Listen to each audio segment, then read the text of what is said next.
Voilà, c'est marré. Écoutez, donc, Laure et Paola, je vous remercie d'intervenir encore une fois dans ce séminaire. Bon, je regretterais que la diffusion de l'annonce n'ait pas été aussi efficace que d'habitude, compte tenu, bah, comme je disais, récemment de la paranoïa des serveurs qui bloquent un petit peu tout en ce moment. Mais je suis persuadé que nous avons la crème de la crème, comme dirait un anglophone, en disant que cette expression est bien française alors qu'elle n'est pas française du tout.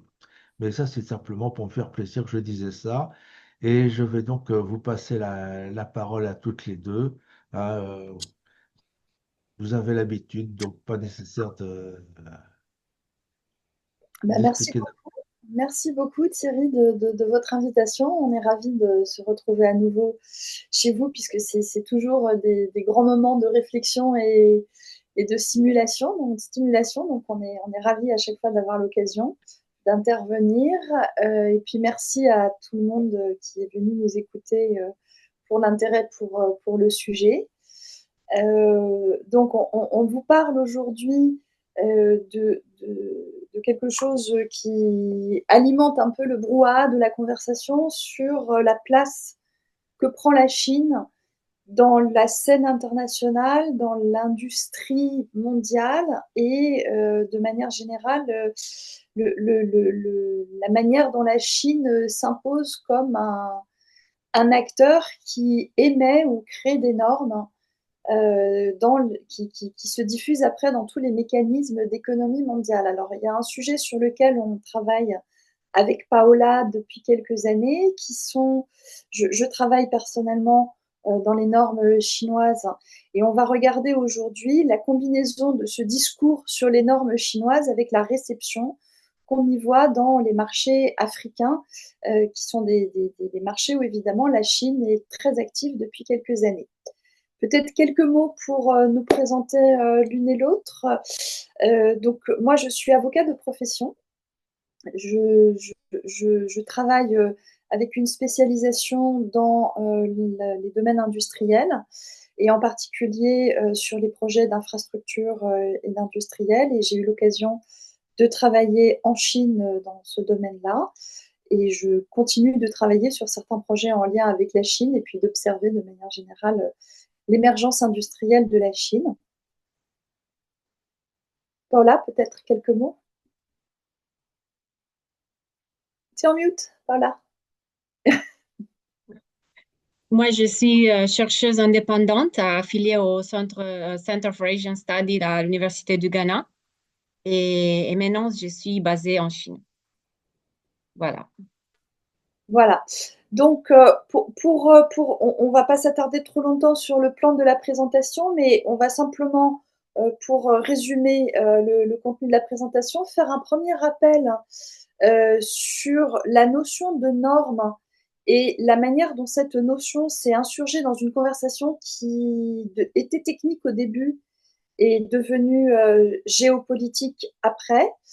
Euh, et on va présenter un petit peu la méthodologie. Je vais essayer de cerner en quoi cette conversation peut être un petit peu euh, attraite dans un domaine qui n'est plus purement celui de la technique. Et ensuite, Paola reprendra la parole pour essayer de travailler sur des exemples concrets à partir des manifestations de technologie chinoise sur le marché des infrastructures africaines. Alors, la manière dont nous avons travaillé, pour présenter ceci brièvement, on a combiné un petit peu nos différentes approches. Moi, j'avais de façon personnelle une observation du domaine des normes. Alors, ma spécialité, c'est pas les normes techniques en tant que telles. Ma spécialité, c'est de négocier les contrats qui vont porter ces marchés qui sont des marchés techniques. Ça demande quand même de s'impliquer beaucoup avec le travail des ingénieurs et donc ça m'a permis une observation de l'émergence et de la manière dont, à l'occasion de ces contrats, on pouvait voir émerger ces normes techniques chinoises et la réaction des partenaires étrangers de la Chine à ces normes techniques qui émergeaient. On a travaillé, alors moi j'avais bien sûr une certaine expérience contractuelle, mais certains des grands contrats de projet sont des marchés publics, donc ils sont publiés, ils sont accessibles dans des bibliothèques nationales africaines et sur des sites de ministères. Donc on a regardé aussi tout ce corpus de documentation contractuelle qui traitait de comment les normes étaient reçues. On a parcouru effectivement la littérature qui avait pu être écrite sur le sujet, et puis Paola a également conduit des entretiens avec des personnels qui interviennent directement sur les marchés où ces normes sont concernées, à la fois en Chine et en Afrique. Si on passe à la norme suivante, il faut peut-être rappeler, alors c'est toujours très difficile d'avoir une conversation sur les normes, puisque la matière, le domaine est vaste, les mots sont très imprécis et on n'est pas du tout aidé parce que suivant la langue dans laquelle on parle, on utilise des mots qui sont les mêmes et qui ne veulent pas dire les mêmes choses. Pour essayer de définir le sujet dont on parle, alors c'est pas inintéressant de savoir ce que c'est qu'un standard au départ. Ça vient en français du mot étendard, et c'est quelque chose qui a voyagé entre le français et l'anglais, puisque un étendard, c'était un drapeau et une bannière qu'on suivait, donc c'était quelque chose derrière lequel on se ralliait, soit de façon volontaire, soit de façon contrainte, hein, dans un contexte de champ de bataille. Ça a évolué pour devenir, en Angleterre, le mot standard est venu encadrer une ordonnance royale qui définissait des mesures qui étaient utilisées après dans le royaume. Donc c'était ceux qui se reconnaissaient comme sujets du roi et qui suivaient cette bannière utilisaient ces mesures, et ça a évolué au cours des siècles pour devenir aujourd'hui ce qu'on appelle à la fois soit une pratique volontaire du marché, c'est-à-dire que des industriels vont se grouper pour émettre des références techniques qu'ils sont d'accord pour tous suivre. Je vous en donnerai un exemple un peu plus tard dans la présentation. Et puis, il y a le côté normatif qui, lui, indique un aspect obligatoire, c'est-à-dire que le législateur, ceux qui font les lois, se sont saisis de ces références techniques pour parfois les imposer à tous, y compris ceux qui n'étaient pas au départ les créateurs du marché. Alors, en chinois, on utilise un mot qui est Tishu Piaozhun. Alors, Piaozhun, c'est intéressant parce que ça a un peu la même étymologie, hein. Ce sont les stèles, au départ, les stèles impériales de référence qu'on voyait dans le paysage de l'Empire chinois. Et ce sont devenus des spécifications normalisées qui s'appliquent dans le domaine de la technique, hein, Tishu. Donc, notre sujet, alors quand on parle de normes, si on lit un petit peu la littérature sur les normes et les standards chinois, en ce moment, ça devient une conversation extrêmement large, puisque tout ce qui est un peu un critère, une référence, une manière de faire les choses, voire des pratiques de législation est un peu englobé sous ce vocable unique de normes, et parfois on parle aussi en anglais de standards. Donc on parle des droits humains, de la législation du travail, etc. On veut préciser que nous, notre sujet, c'est vraiment la norme technique, c'est-à-dire tout ce qui sont des spécifications qui sont mesurées en unités et en indices pour donner après des matériaux, et que les normes au départ, ce sont des références qui viennent à la fois décrire et encadrer l'aptitude à l'utilisation des équipements et des matériels, et aussi leur interopérabilité, c'est-à-dire leur compatibilité entre eux. De manière générale, les normes, quand elles s'internationalisent, elles ont tendance à converger. Si on regarde un peu l'origine des normes chinoises, on parle des Chinese Standards, comment est-ce qu'il y a eu des Chinese Standards qui sont apparus. Alors, comme toutes les civilisations commerçantes, il y a un corpus de normes autochtones avec des unités de mesure qui sont apparues pour faciliter la vie des marchands. C'est à peu près au XIXe siècle que la présence européenne est venue apporter en Chine un ensemble additionnel de ces références techniques, et on a vu la création d'une empreinte industrielle en Chine qui véhiculait en elle-même des standards européens. Des choses qu'on retrouve encore dans le paysage chinois aujourd'hui, par exemple le réseau ferroviaire chinois est une importation européenne via le Japon et l'Empire russe. Les Chinois produisent de la bière, c'est un résultat de la présence industrielle allemande. Tout ça se fait avec des normes qui sont des importations européennes. Après 1949, le commerce international chinois est apparu comme un moyen de financer un développement interne. On a configuré l'appareil industriel selon les exportations internationales. Donc, on a adapté le corpus de normes s'appliquant en Chine pour être interopérable directement avec les marchés internationaux.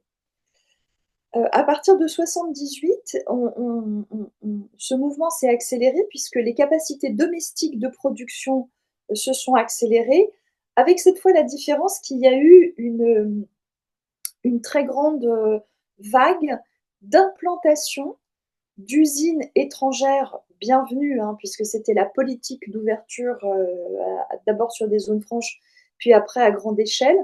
Et donc, ces investissements étrangers, ces créations d'usines étrangères qui s'installaient en Chine, ont diffusé en Chine un savoir-faire et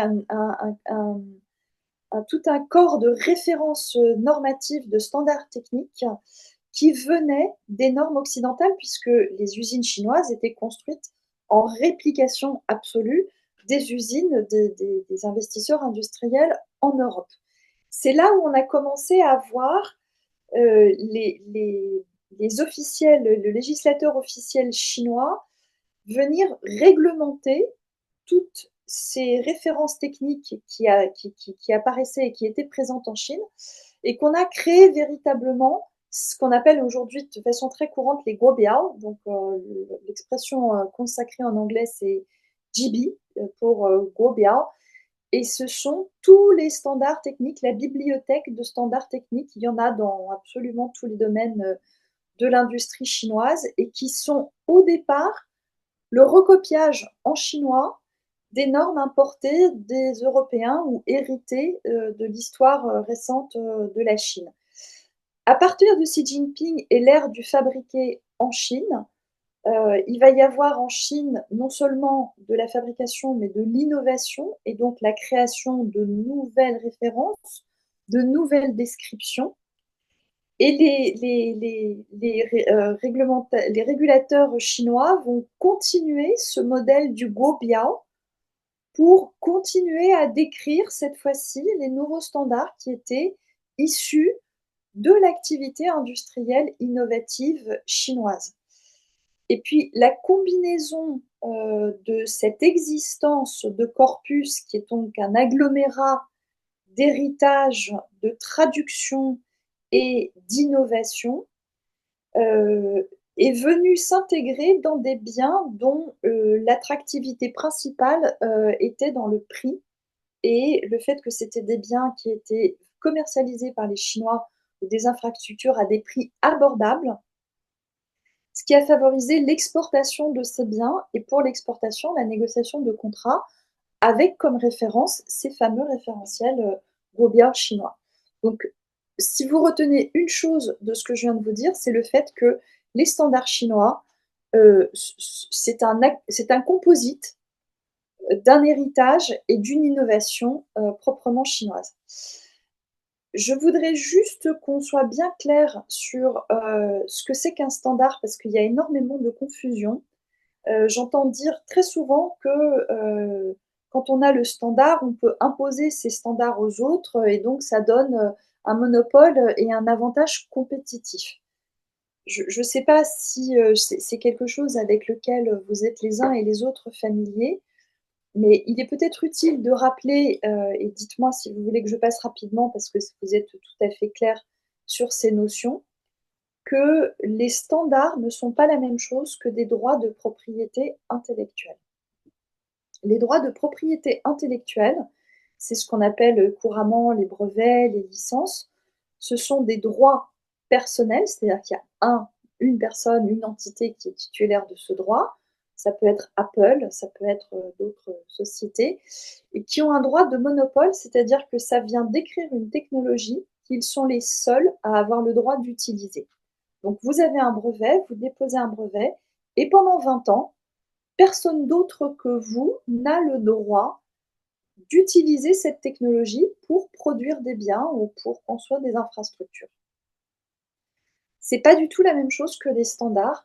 Les standards, ce sont des normes techniques qui peuvent être protégées par un brevet, mais qui peuvent ne pas l'être. Et il y a un exemple qui me paraît très parlant, et parce que c'est quelque chose qui est vraiment dans la vie quotidienne de tout le monde, c'est ce qu'on appelle les USB Type-C. Les USB Type-C, qu'est-ce que c'est? C'est le petit embout qui vous permet de recharger votre portable lorsque la batterie avoisine les 1 ou 2%. Vous prenez votre chargeur et vous connectez votre chargeur par le biais de ce petit portable qui rentre dans un port USB type C. Donc, vous voyez une illustration que je vous ai mise sur la diapositive. Et on sait tous que pour recharger un portable, jusqu'à récemment, si votre portable était un Apple, vous aviez besoin d'un type de chargeur. Et si votre portable était un Samsung, vous aviez besoin d'un autre type de chargeur. Celui d'Apple était breveté, donc seul Apple avait le droit d'utiliser ça. C'est la raison pour laquelle les ports Lightning ne sont que sur les Apple, puisque personne d'autre qu'Apple ne pouvait utiliser cette technologie. En revanche, l'USB Type-C, c'est ce qu'on appelle un standard ouvert, c'est-à-dire qu'il a été décrit et affiné, fixé dans ses caractéristiques technologiques par un forum qui est composé d'industries majeures de tout le monde digital. Donc les membres de ce forum s'appelle le USB Implementers Forum. Il a été fondé par Microsoft, IBM, Compaq, Intel, donc vraiment des industries de la place. Et vous voyez aujourd'hui qu'au board, il y a également Samsung, il y a également Intech, il y a également NEC, donc toutes les sociétés asiatiques, ST Microelectronics, qui sont très présentes, qui ont fait un standard ouvert, c'est-à-dire que le standard existe, c'est eux qui l'ont créé, tout le monde peut l'utiliser puisqu'il est décrit et ouvert à tout le monde. Et vous aurez constaté que il y a eu très récemment les nouveaux Apple utilisent eux-mêmes ce standard USB Type-C, d'abord parce que tout le monde l'a adopté, puisque à part les membres fondateurs qui ont décrit ce standard, qui sont Intel, Microsoft, IBM, par exemple Xiaomi utilise les ports de type C, USB-C pour charger. Et récemment, le législateur est intervenu puisque dans l'Union européenne, il y a eu une décision que tous les portables vendus dans l'Union européenne doivent être équipés de ce fameux port C pour faciliter la vie des consommateurs et pour éviter d'imposer à tout le monde d'avoir plusieurs chargeurs. Donc, ce que j'essaye de faire apparaître, c'est que le droit de propriété intellectuelle qui donne un monopole, c'est pas forcément un gage de succès, d'une part, puisque celui d'Apple, en l'occurrence, est à peu près voué à la disparition, et que d'autre part, un standard en soi, s'il n'est pas protégé à côté par un droit de propriété intellectuelle, et il peut ne pas l'être, il est libre d'utilisation à tout le monde, et donc il ne donne pas à quelqu'un un droit captif sur son client, parce que c'est quelque chose qu'on entend beaucoup dans le discours, que les Chinois vont imposer leurs standards et ça va être un facteur d'élimination des concurrents. En soi, juste par les standards, c'est pas quelque chose qui est totalement ni avéré ni véridique. Par ailleurs, on peut toujours développer des normes alternatives s'il y a un standard qui est protégé par un monopole. Et la nature des standards, c'est d'évoluer constamment parce qu'ils suivent la technologie et que la technologie, elle n'est pas figée. Et donc, il faut vraiment comprendre ce que c'est qu'un standard pour prendre avec une pincée de sel ce qu'on appelle ce piège géoéconomique chinois. Il y a d'autres facteurs par lesquels la Chine peut effectivement imposer une certaine continuité du rapport et jouer sur la concurrence. Mais les standards en soi, c'est très contestable que ce soit le mode préféré d'élimination des concurrents de la part des Chinois. peut passer peut-être par là à la slide suivante. Donc, pourquoi je vous dis tout ça? Parce qu'on a constaté que de plus en plus, quand on parlait des standards chinois, ça s'accompagnait d'un discours qui insistait sur leur caractère menaçant.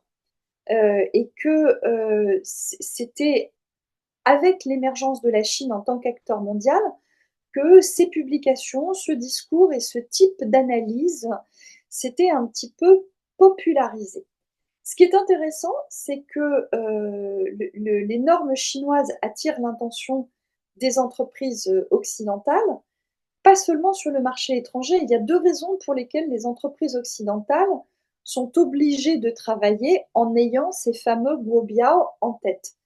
D'abord parce que les Guobiao aujourd'hui constituent un corpus de normes d'industrialisation interne qui deviennent obligatoires pour les activités en Chine continentale.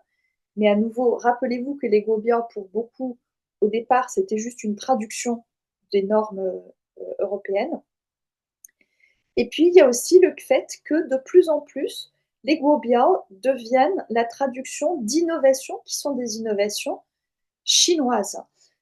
Et donc, les alertes croissantes sur leur mode de géopolitique, il faut se poser la question de savoir si vraiment l'intention, c'est de créer une dépendance et il y a un projet néo-impérialiste derrière, ou si c'est simplement le résultat d'une activité inventive et d'un marché intérieur important.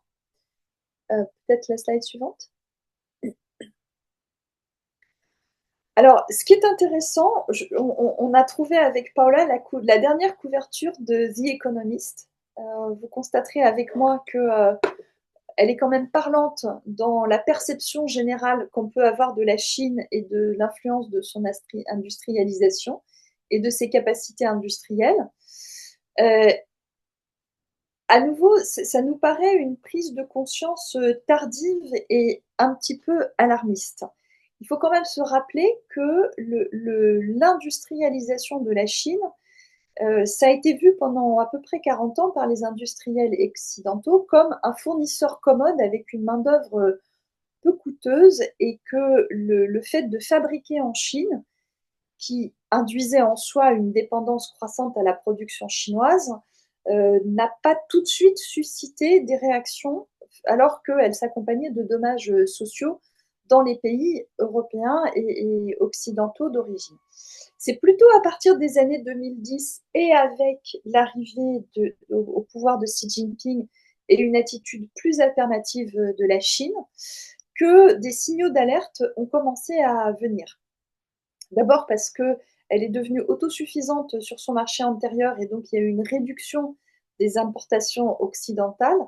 Et puis la Chine est devenue une exportatrice d'infrastructures et de biens qu'elle était la seule à pouvoir proposer à l'étranger. Et vous vous souvenez peut-être tous de l'hostilité au projet de nouvelle route de la soie qui a été beaucoup présenté comme un projet pour capturer des marchés à l'Occident. Donc, les capacités industrielles de la Chine, les capacités de production et de déversoir de la Chine, c'est un sujet dont on est conscient à peu près depuis une dizaine, voire une quinzaine d'années. Le sujet nouveau qui vient, c'est l'analyse du pouvoir d'innovation de la Chine et de son capacité de forger de nouvelles normes couplées à l'attrait pour l'accessibilité financière des biens qu'elle produit. Et là, il faut essayer de voir, on entend parler beaucoup de risques, et il faut essayer de regarder de façon un petit peu granulaire quels sont les risques qu'on peut percevoir dans la combinaison de tous ces facteurs. Peut-être, Paula, parce que la publication, la littérature générale sur tout ce discours est un peu blanc et noir. Il y a très peu d'analyse fine de chacun des risques. Peut-être la slide suivante.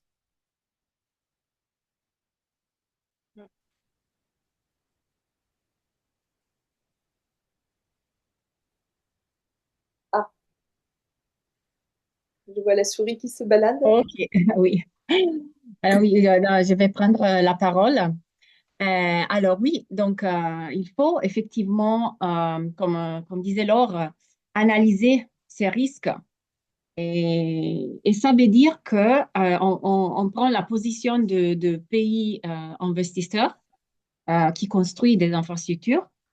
Et lorsque un pays construit de nouvelles infrastructures et peut-être ne dispose pas d'un secteur d'une industrie nationale préexistante, comme par exemple le cas du secteur ferroviaire en Afrique, ben, il fera appel à des entreprises étrangères et empruntera des normes techniques à autrui.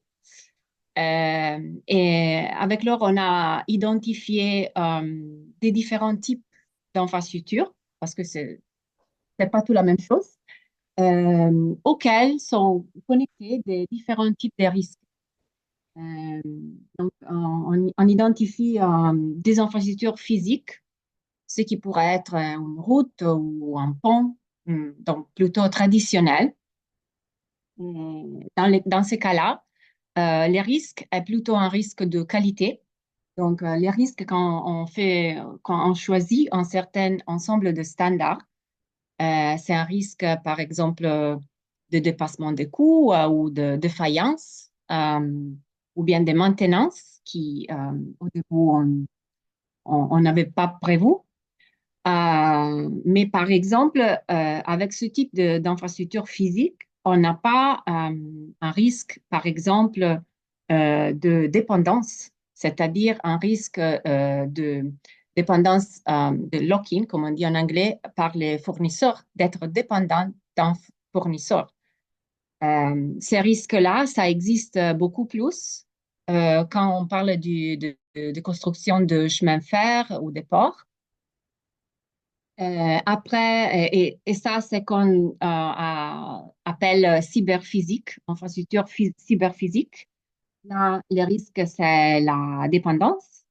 Euh, et ça, c'est en fait, ce risque, ça existe aussi avec des entreprises nationales, pas seulement des entreprises étrangères. Euh, Après, et, aussi, l'infrastructure physique, les ponts ou même les routes peuvent être réparés par n'importe quelle entreprise, alors que si c'est une entreprise, si c'est un chemin de fer, par exemple, ben, ça va être plus difficile. Ça serait mieux avoir le fournisseur qui répare euh, les matériaux roulants, par exemple. Euh, Après, on a aussi ce qu'on appelle le, les infrastructures numériques. Donc, tout ce qui est gestion des données, système 5G ou cloud ou ville intelligente. Euh, et là, les risques qualité est plutôt bas parce que les standards dans ce domaine-là sont, euh, le- on a des standards de normes internationales, on a assez avancés. Mais les risques pourraient être un risque de ce qu'on appelle des détournements, c'est-à-dire si l'entreprise est une entreprise étrangère, on a toujours les risques que c'est pas vraiment les normes, mais la technologie pourrait être détournée, exploitée dans quelques mesures par le gouvernement d'origine de l'entreprise qui fournit ce service. Euh, Après, on a aussi ce qu'on appelle des infrastructures hybrides. En fait, on avait ça, ce schéma, mais c'est en anglais, donc je préfère rester sur cette slide. Mais après, on peut en parler en plus pendant la discussion. Mais le quatrième type d'infrastructure, euh, c'est ce qu'on appelle un type d'infrastructure hybride, c'est-à-dire de- on parle par exemple c'est dans les domaines du nucléaire ou plutôt de l'aéronautique ou aéronautique, où normalement on a plusieurs fournisseurs qui viennent de plusieurs pays. Euh, et là, les risques de dépendance n'est pas très haut parce on diversifie les risques. Euh, les risques de détournement aussi. Mais après, par exemple, on pourrait avoir un risque de criticité dans le sens où, en fait, ces genres d'infrastructures demandent beaucoup de maintenance. Et donc, ça serait là que le gouvernement doit tenir en compte ces, euh, ces genres de risques. Après, qu'est-ce qui se passe dans les projets africains qu'on a observés? Donc, première chose, on dit, donc on a analysé justement les projets qui ont été construits par des entreprises chinoises. Donc, ils sont les contractants. Mais ce qu'on a trouvé, c'est que, en fait, euh, ce n'est pas parce que une entreprise est construite par une entreprise, ce n'est pas parce une infrastructure est construite par un contractant chinois que les normes vont être nécessairement chinoises. Ce qu'on trouve, c'est que en fait, les clients sont rois. Donc, euh, c'est- donc, voir les gouvernements africains, c'est eux qui choisissent les normes. Et en fait, la choix dans certains ensembles de normes implique des coûts. Donc, c'est un problème de coûts. C'est sur la base des coûts qu'on décide des risques et aussi des avantages nationaux. Et donc, on a trouvé que, par exemple, on avait dans certains cas des entreprises chinoises qui, pour convaincre ces gouvernements africains, comme au cas du Kenya ou du Cameroun, on organisait des voyages en Chine pour montrer aux clients des infrastructures comparables à normes chinoises. Et après, il faut aussi dire que un rôle très important est joué par les consultants, qui est une entreprise, une société de conseil et d'ingénierie que normalement est engagée par les gouvernements. Donc, ils travaillent pour les gouvernements africains pour monitorer l'exécution des travaux. Et leur travail, c'est souvent un travail de vraiment s'assurer des respects de spécifications techniques, donc des normes qui ont été décidées dans les contrats. Donc, ce qu'on observe, c'est qu'on a des formats très différents. Premier format qu'on a trouvé, c'est que bon, dans certains cas, on n'adopte pas des normes chinoises. Donc, les entreprises construisent ces projets, mais les projets sont réalisés, sont la conception s'est faite selon des normes locales ou européennes ou françaises, britanniques, ça dépend. Ça, c'est le cas, par exemple, de la Grande Mosquée d'Alger ou du projet de Port au Ghana. Euh, Après, on pourrait avoir un deuxième format, que c'est celui de l'adoption directe des normes chinoises. Et ça, c'est assez fréquent dans des secteurs où, effectivement, on n'a pas des normes nationales préexistantes, comme par exemple les chemins de fer. Et ça, c'est par exemple euh, le cas de la ligne ferroviaire entre Djibouti et Addis Abeba, mais aussi les SGR au Kenya. Et finalement, on a un troisième format qui c'est en fait, c'est qu'en fait, Laure parlait déjà de cette idée que les standards sont des hybrides. Eh ben, ce qu'on observe dans ces projets, c'est qu'on a souvent des combinaisons. Donc, à partir des choix des investisseurs, des gouvernements, on finit pour produire Euh, des hybrides entre normes chinoises, locales et internationales.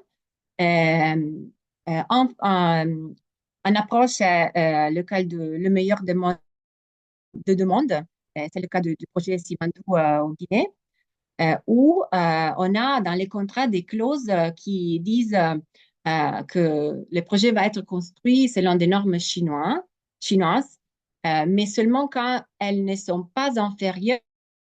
Donc, seulement quand elles sont supérieures aux normes locales et internationales. Un autre type de format, format est celle de demander dans les contrats une conformité des normes chinoises avec les normes britanniques, locales ou n'importe quoi. Par exemple, dans le cas de la voie ferrée Abuja-Kaduna au Nigeria, on demandait ça dans les contrats, que les normes chinoises soient conformes avec les normes britanniques. Et donc, ce qui s'est passé, en effet, c'est une hybridation de les deux, des deux. Et c'est en fait, c'est surtout après les consultants de la société qui euh, qui garde l'exécution du constructeur qui met en place ces normes. Et donc, par exemple, c'était le cas, en fait, donc c'était l'entreprise chinoise qui construit, et après, on avait une entreprise italienne qui euh, avait pris en charge pour représenter le gouvernement nigérien et mettait en pratique comment on pratique, on peut conformer les deux. Et même pour ces ponts Maputo-Katembe au Mozambique, où également on avait une entreprise allemande pour faire ce genre de travail, donc regarder la conformité et après donc effectivement créer des normes nouvelles. Euh, L'autre modalité, c'est celle de l'harmonisation. Ça, c'est en fait, c'était dans la presse récemment. Donc, c'est ligne chemin de fer entre Kampala, de construction d'une autre standard gauge railway entre Kampala et Malaba, à la frontière avec le Kenya. Eux, ils ont décidé d'adopter des standards européens, alors que la deuxième partie, de la phase 2, comme on dit, de la SGR du Kenya, qui va être construite en 2026 aussi, utilise des standards chinois, des normes chinoises. Et donc, en fait, c'était dans la presse qu'on a eu déjà euh, de meetings entre les deux pour discuter quels ajustements techniques peuvent être faits entre les deux pour garantir l'interopérabilité. Et après, dernière approche, c'est celui c'est surtout pour les systèmes 5G, en fait, c'est de diversifier les fournisseurs, comme le Ghana a fait, désolé, pardon, comme le Ghana a fait dans les cas de son réseau 5G, où on a Huawei, chinoise, mais on a aussi Ericsson et Nokia, donc des Européennes. Le problème de ces approches, c'est bien sûr que on pourrait finir avec un babel des systèmes de normes et ça coûte très cher, en fait. Et potentiellement aussi la maintenance pourrait être plus chère. Bon, et maintenant, je reviens à ce que disait Laure avant sur ce récit de la menace. Donc, côté africain, en fait, comme je vous disais, les gouvernements africains ne sont pas vraiment concernés par ces récits parce que parfois ils adoptent ces normes chinoises, parfois ils les combinent, parfois ils ne l'adoptent pas.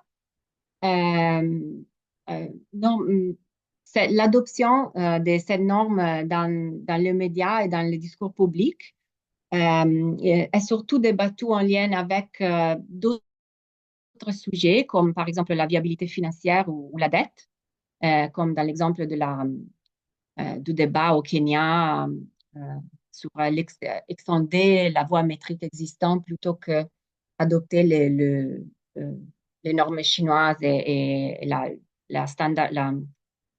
l'écartement standard euh, avec la SGR. Parfois, c'est aussi lié à des questions de contrôle opérationnel, donc pour de critiques ou de plaintes. Par exemple, dans les cas de l'usage du mandarin, notamment sur les extincteurs et sur les écrans de la ligne Lagos-Abuja, la ligne, le train au Nigeria. Mais normalement, les normes chinoises dans cet espace sont rarement présentées comme une menace géopolitique en soi, alors que ce récit de la menace, il est plus important dans d'autres domaines. Bon, il faut dire côté chinois, pardon, l'expansion des normes chinoises à l'étranger est célébrée souvent, soit dans les discours officiels, euh, soit dans les médias. Ça, c'est aussi pour promouvoir les nouvelles routes de la soie. Euh, bien sûr, c'est une source de fierté nationale et de patriotisme pour les gouvernements et pour la population.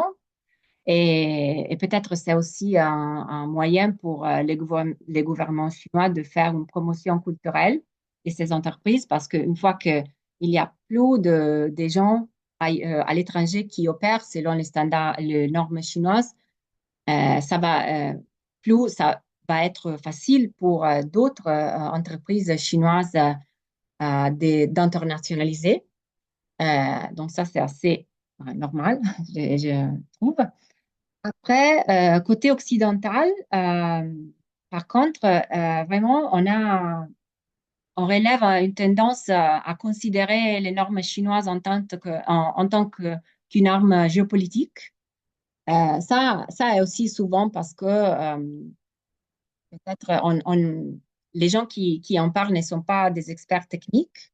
Et donc, c'est un peu, on tend à lire tout selon les prismes géopolitiques. Et en fait, ce récit de la menace sert aussi à justifier la perte des marchés des entreprises occidentales. Et ça détourne un peu l'attention sur les faits que peut-être ils sont moins compétitifs que les entreprises chinoises. Et ce récit, finalement, reflète aussi l'inquiétude occidentale de perdre sa domination dans des technologies clés. Et donc, avec Laure, on a cherché de regarder un peu qu'est-ce qui se passe au-delà de ces récits de la menace. Donc, comme on disait, dans certains secteurs, l'innovation chinoise, les entreprises chinoises sont euh, sont vraiment des leaders d'innovation, notamment dans les véhicules électriques ou dans la robotique, euh, etc. Et comme disait Laure, les produits, pourquoi ces standards se diffusent? Donc, premier, parce ils sont innovants.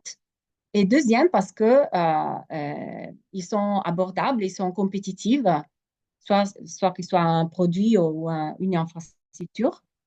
Euh, et donc, cette diffusion, comment des différents pays ou comment au monde on réagit à cette diffusion. Donc, on a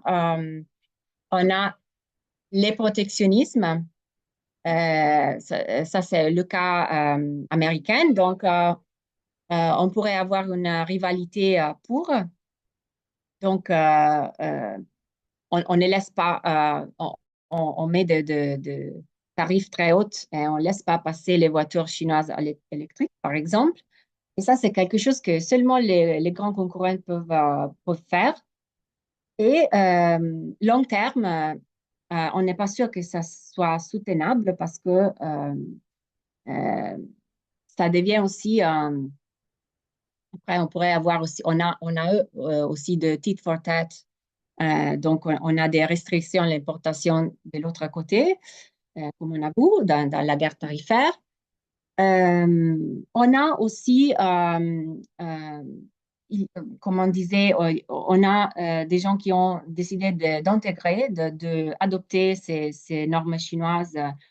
Ça leur a permis aussi de réduire leur budget, de ne faire pas de la R&D et euh, aussi de ne prendre pas des risques qui sont toujours liés à l'adoption d'une nouvelle technologie, comme par exemple, comme on disait avant, dans le cas de chemin de fer en Éthiopie et au Djibouti. Et après, comme on disait avant, on pourrait avoir des normes hybrides, donc des équipes conjointes qui euh, décident d'harmoniser les normes chinoises avec les autres normes. Euh, on a aussi, notamment dans les secteurs du nucléaire, et, des cas où on a en fait, on fait de l'innovation ensemble. Donc, par exemple, dans les cas de la fusion nucléaire et les réacteurs Topamac, euh, ce sont on a plusieurs chercheurs de plusieurs pays et on fait les expériments en Chine. Euh, donc, ça permet aux scientifiques européennes, par exemple, de ne pas prendre, de ne prendre pas le risque de faire des expériments sur leur sol. Euh, Après, on a aussi un autre modèle qui est apprendre plutôt que remplacer. Et donc, c'est un peu un modèle GV inversé, dans le sens où c'est ce qu'ils sont en train de faire les entreprises automobiles allemandes ici en Chine maintenant. Avant, en fait, on avait des GV entre eux et les entreprises chinoises pour que ces entreprises apprennent la technologie allemande pour faire des voitures. Et ben maintenant, c'est renversé. Ils sont rentrés avec des GV avec BYD ou des autres pour apprendre d'après ces entreprises leur technologie pour faire des voitures électriques. Voilà. Ça, en gros, c'est notre réflexion. Euh, Donc, en conclusion, comme je disais, quand on regarde au terrain, les standards sont des spécifications techniques. Il ne faut pas les regarder euh, en tant que des armes géopolitiques. Dans les pays africains, dans leur euh, projet d'infrastructure construit par les Chinois, on voit des configurations normatives très, très variées. Et ce récit de la menace géopolitique est assez erroné parce que, en fait, la concurrence entre entreprises chinoises et non chinoises sur les marchés africains des infrastructures, mais aussi dans le monde, tourne finalement autour de produits et de l'innovation et non des normes. Et donc, avec les temps, probablement, les normes et les technologies vont converger parce que les normes, comme disait Laure, reflètent les progrès technologiques. Donc, oui, ça, une petite partie de notre présentation est dans cet article. On a fini pour vraiment avancer beaucoup plus. Et on vous remercie, Thierry et Xavier, pour nous avoir donné cette opportunité. Et donc, je vais m'arrêter ici. Merci.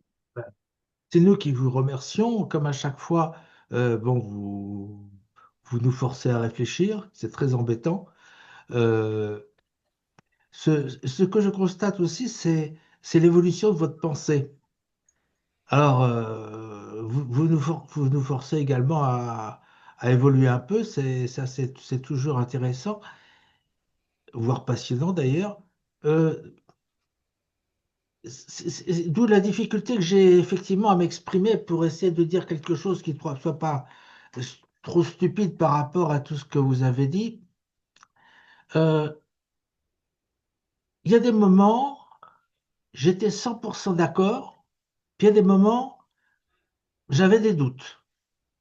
Et donc ma question, c'était de me dire pourquoi, fondamentalement, avec une démarche que j'approuve méthodologiquement, qui est une démarche qui veut être nuancée, hein, je rencontre un tel problème.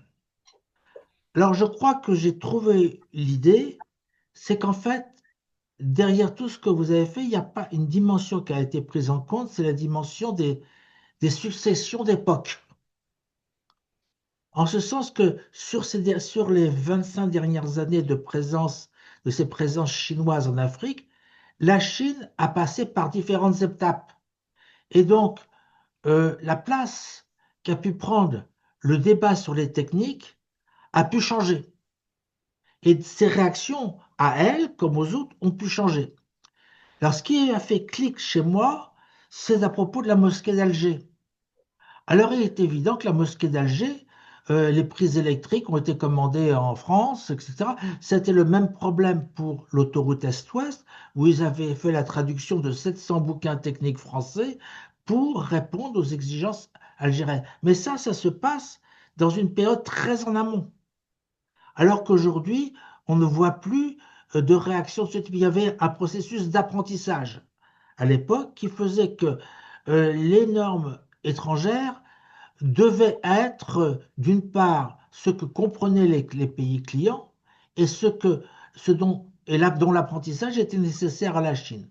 Donc, ce qui fait que euh, l'exemple de la mosquée d'Alger n'a de sens qu'à un moment spécifique du temps.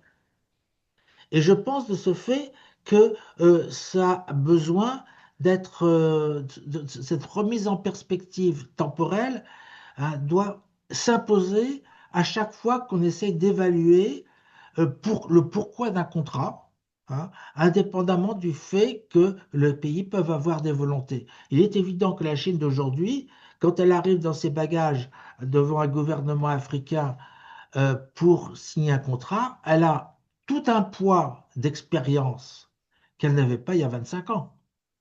Et donc, elle est beaucoup plus à même, hein, de d'imposer des solutions qui ne sont pas des solutions techniques par elles-mêmes, mais qui sont des solutions qui sont financièrement ou commercialement plus avantageuses pour elles. Bon.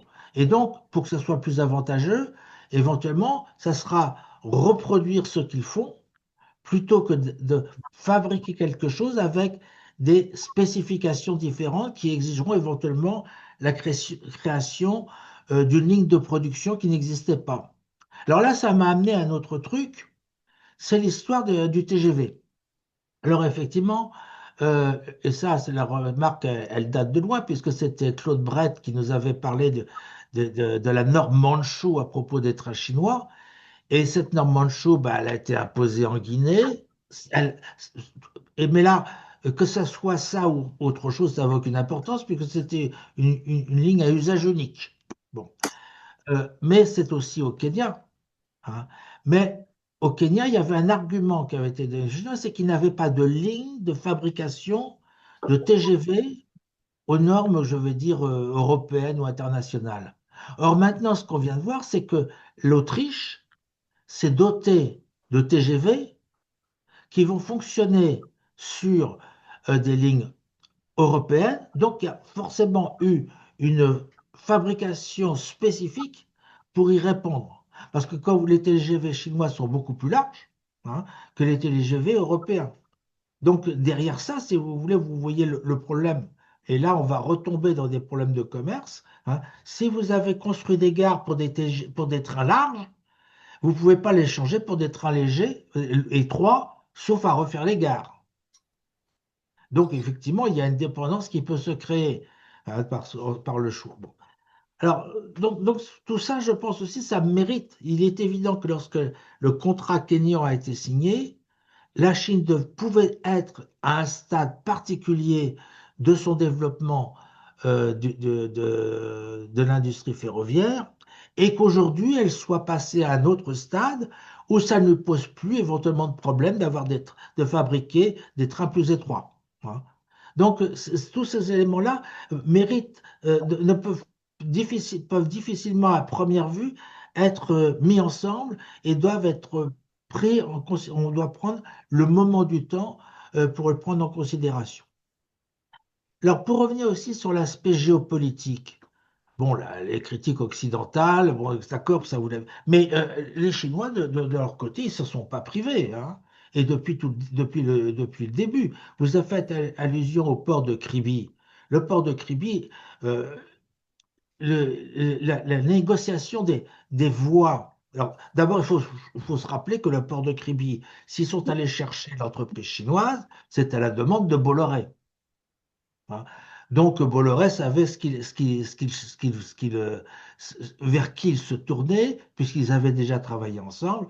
Donc en fait, le problème des normes ou l'adoption de telle ou telle norme n'était pas un problème qui posait problème. Excusez-moi, là, c'est la formulation n'est pas terrible, hein. Bon, mais par contre, ce qu'on a vu, c'est que s'est agi de créer les voies qui mènent les camions jusqu'au port, hein, le projet initial prévoyait des voies euh, qui, dont l'épaisseur, je crois, c'était de 15 centimètres de bitume. Et les Chinois ont réussi, en disant oh, les normes occidentales, c'est n'importe quoi, vous n'allez pas faire passer des tanks sur ces voies-là, hein. Le résultat, c'est que le Cameroun a été obligé de refaire ces voies d'accès parce qu'elles ont été faites soi-disant à des normes chinoises qui avaient été imposées. Donc là, vous avez quand même un jeu géopolitique, hein, qui peut ne jamais être absent, hein, de même que du côté occidental, les aspects géopolitiques vont jouer dans la critique, etc., voire même pour imposer des contrats, hein. Mais de l'autre côté, c'est tout à fait présent et ça peut avoir un impact. Et donc là aussi, le fait d'adopter une norme doit systématiquement être interrogé pour savoir quelle est la nécessité de cette adoption. Est-ce que c'est une nécessité purement technique? Est-ce que ça se justifie pleinement, hein?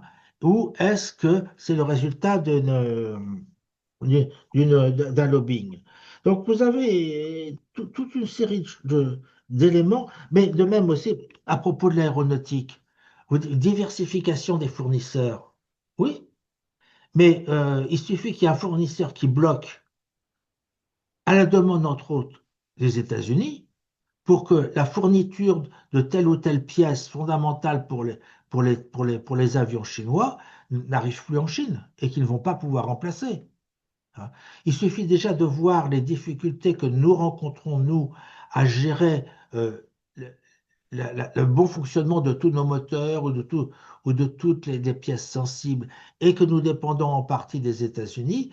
Vous voyez que là, il y a une chaîne qui est une chaîne, vous avez peut-être beaucoup de fournisseurs, hein, pour différents éléments, mais il suffit que un de ces fournisseurs soit amené à faire défaut pour que ça bloque. Donc,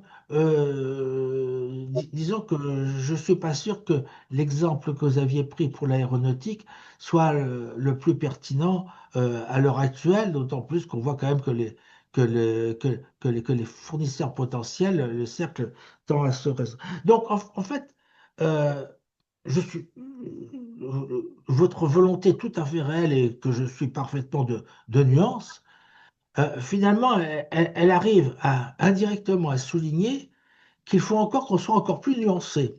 C'est plutôt une bonne conclusion. Merci Thierry des remarques. Peut-être quelques points pour compléter. Alors d'abord, absolument d'accord avec vous sur la nécessité de mettre en perspective, dans la mesure où effectivement des exemples qui peuvent être parlants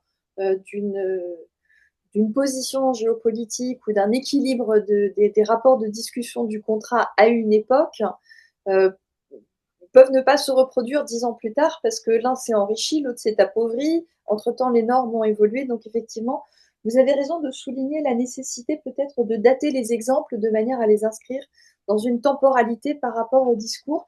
Et ça, c'est un point effectivement qu'on va retravailler dans notre réflexion parce que je le trouve tout à fait pertinent. Sur ce que vous nous disiez sur la capacité des Chinois de s'adapter pour construire des TGV européens pour l'Autriche, enfin aux standards européens.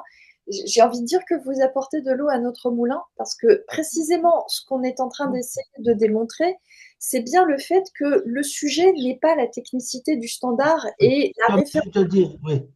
C'est que j'ai dit que les deux exemples ne pouvaient pas se mettre ensemble.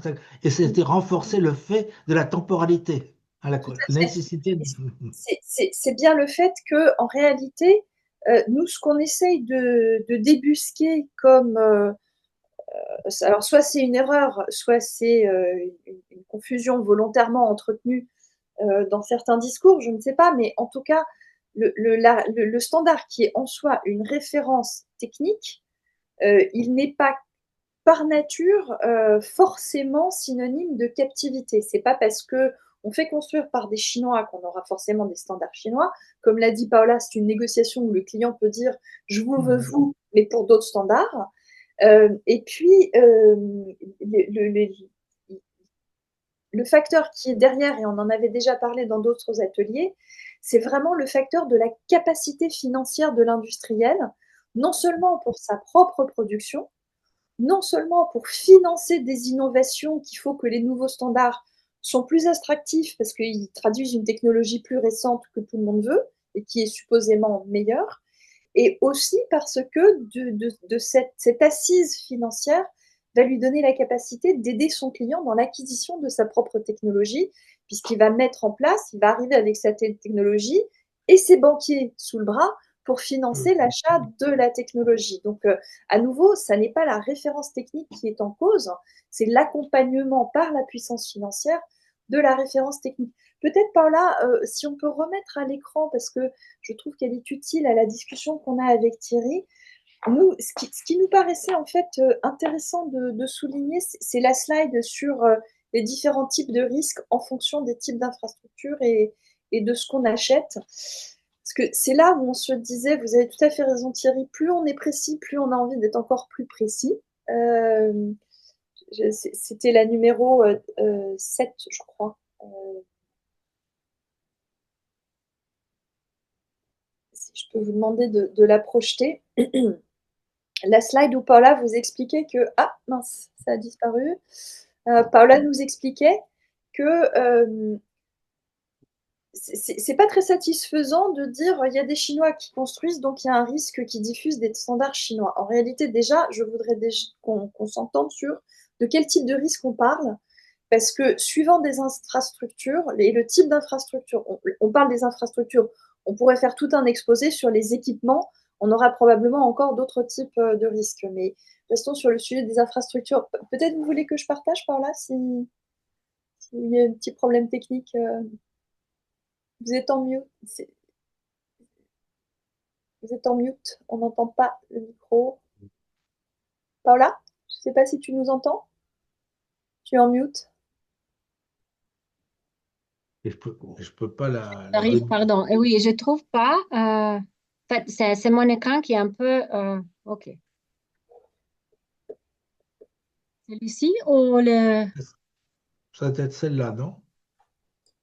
Parce qu'après, on a l'autre en anglais.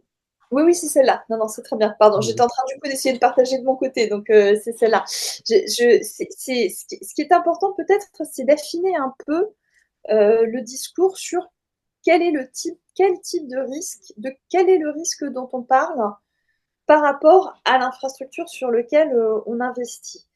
Euh, il y a plusieurs types de risques. Et si vous investissez dans un pont, vous n'allez pas détourner un pont. C'est pas possible de détourner un pont.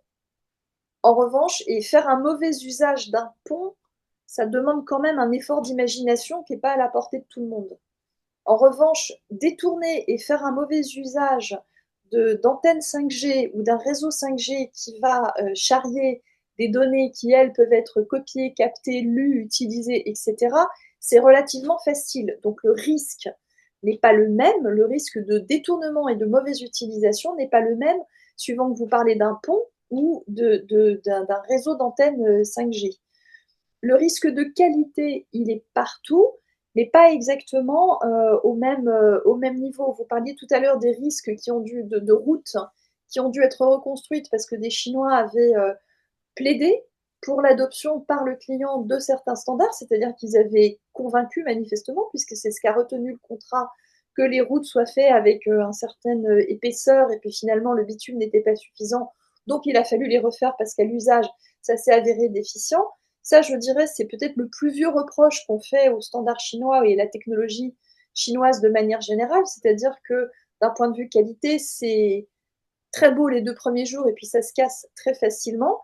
Celui-là, il existe partout, il n'est pas exactement de même ampleur, suivant qu'on parle d'une petite route de campagne où au pire, vous allez refaire le bitume, Si c'est un pont, c'est déjà plus effrayant. C'est pas toujours que les ponts s'effondrent, mais je crois qu'on en a eu un exemple assez récemment d'un pont chinois qui s'est effondré. C'est quand même assez spectaculaire quand ça arrive.